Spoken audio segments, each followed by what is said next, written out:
What's up, YouTube? So, today's video is going to be about the whole situation with the Keystone Pipeline.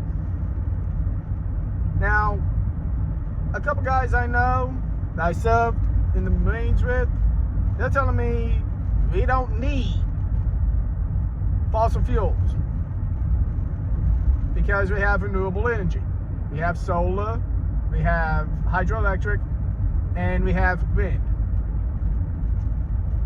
We can use all of those to power our homes. Here's the problem. A lot of people do not live in homes. They live in apartment complexes.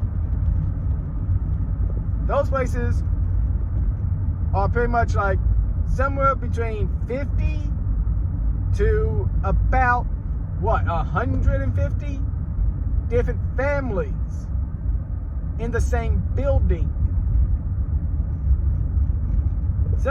There's a lot of homes that rely on just hydroelectric, solar, and wind, and even they need a good amount of space for it to work, so that they don't rely on these energy companies. My question is, how are we going to incorporate that use into apartment complexes? Really can't, unless you take out huge swaths of land.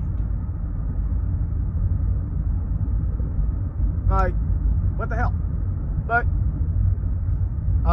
when it comes to like the Keystone Pipeline, I don't agree with it being shut down. I believe, hey, it's a good way of transporting crude oil. Everybody's just like, well, one argument was, well, because of pipelines, we can have hundreds of thousands of barrels of oil just contaminate the land, have it seep into our drinking water and stuff like that, into our crops. To that I respond, yes, it can happen. Yeah, hundreds of thousands of barrels from a pipeline that is not maintained properly. And that's another thing we need to do. We need to work on, is to have enough people in that trade that can be spread out to keep an eye on all of these pipelines to make sure, hey, there's a little leak, we need to fix it. My main issue is that we have access to our own sources of crude oil in the US. Why can't we use that instead of relying on other countries, which, if they have an oil spill in the tankers that are crossing the ocean, some of these tankers hold like hundreds of thousands of barrels, if not millions in some cases.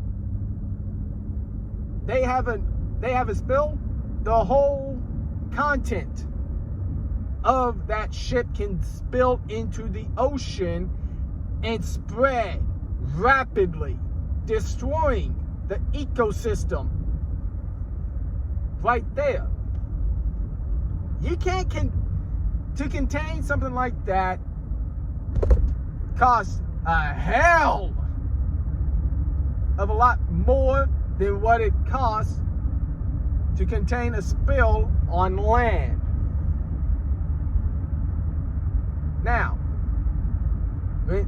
like I was saying with the Keystone Pipeline, that's thousands of jobs that are needed to build it and to maintain it.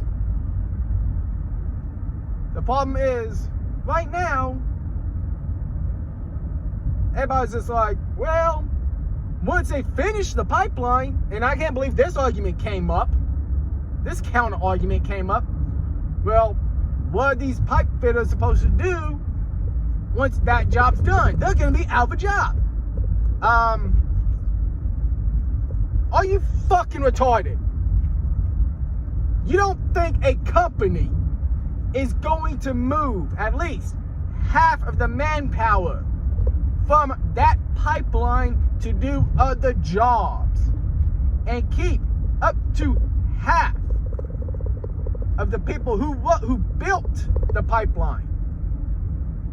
They're not going to be kept on for repairs, to maintain it, to replace damaged sections? You don't think that's going to happen? You don't think that's going to happen? You're an idiot. Renewable energy, yes, is a good thing, but right now, we need more research into it. Right now, we can barely contain the excess energy that's made. Look at Germany. Germany uses nothing but renewable energy. And half the year, they're charging their citizens out the ass to use the energy. The other half of the year, they're giving it out for free. Hell, they're even paying people to use as much electricity as possible. If you want to talk about renewable energy, look at Germany. They haven't figured out a way to store the excess energy that is made from renewable energy to be used for when they have a deficit. And that's a major problem. That's one reason. That's a whole field that needs to be looked into, is how to properly store the excess energy to be used when you can't produce enough. Now, somebody told me about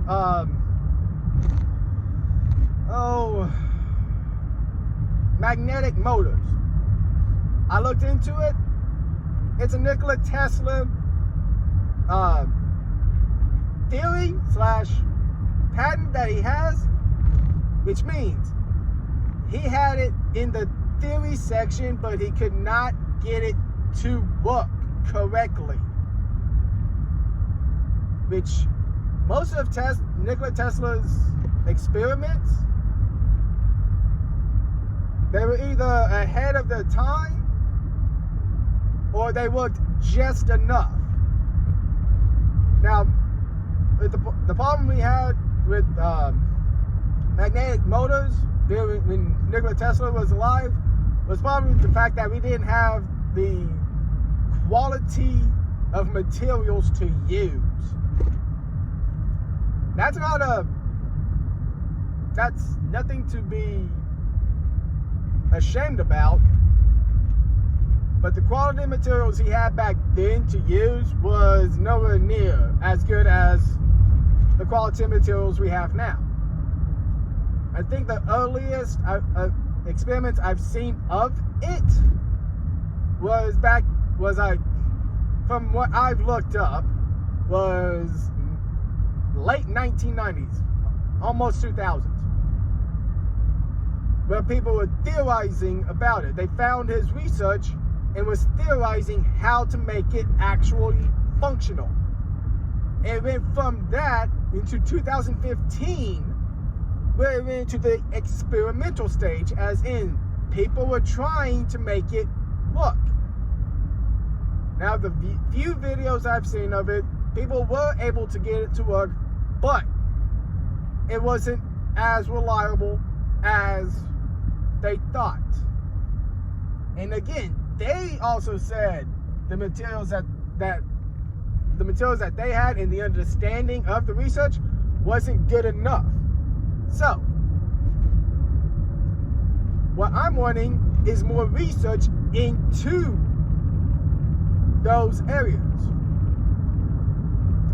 But unfortunately, the technology of all the renewable energy is not there to make it widespread use. And that's my problem. I'm wanting more research into the developmental stage on how to make it more useful, on how to store the energy, and how to get more bang out of it, get more usage out of it. Now, one thing, and this infuriates me, because people shoot this one down, and like I said, it pisses me off. What about nuclear? Why can't we throw in nuclear energy into the renewable section? If we throw in nuclear energy into the renewable section, then yeah, 100%. I'll be behind it, because guess what? With nuclear energy, we can actually get more bang for the buck. With nuclear, you can provide energy for at least with the level of technology we have now and understanding of nuclear energy, one nuclear power plant can provide energy for at least half, if not all, of Manhattan for 1 year.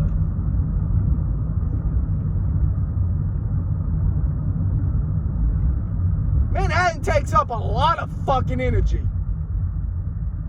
And if one nuclear power plant can do that, guess what? Slap the other renewable energy, hydroelectric, solar, and wind in with nuclear energy, and guess what? We can get away from fossil fuels. But people don't want to do that because they are still thinking of like Chernobyl, 3 Mile Island, Fukushima. Places that were either where corners were cut when it comes to the building, to the construction of the power plant, or the understanding, or they were built early on, like before we had a good grasp of it and the safety procedures. Since then, and another argument I hear, nuclear energy produces too much waste. Here's the thing, nowadays, friggin' power plants, nuclear power plants, guess what? They can use the freaking runoff, the waste that they produce, they can use that as energy, as a fuel source. So guess what? By using newer facilities, we can actually cut down on nuclear waste by at least half. And that's my understanding. We can cut down on the waste by at least half of what we have been producing. If you don't see a benefit from that, then there's no convincing you. Like, let's add, like, don't shut down nuclear energy. Look into it. Make it better. Make all these sources of energy better. Don't just shut it down. But right now, like I said, currently, our technological know-how for renewable energy just is not there to where we can take ourselves off of fossil fuels. And like I said, that's not including nuclear energy. You include nuclear energy, then we would be right there where we should be, where we can research more into the renewable energy. Well, that's all. Peace.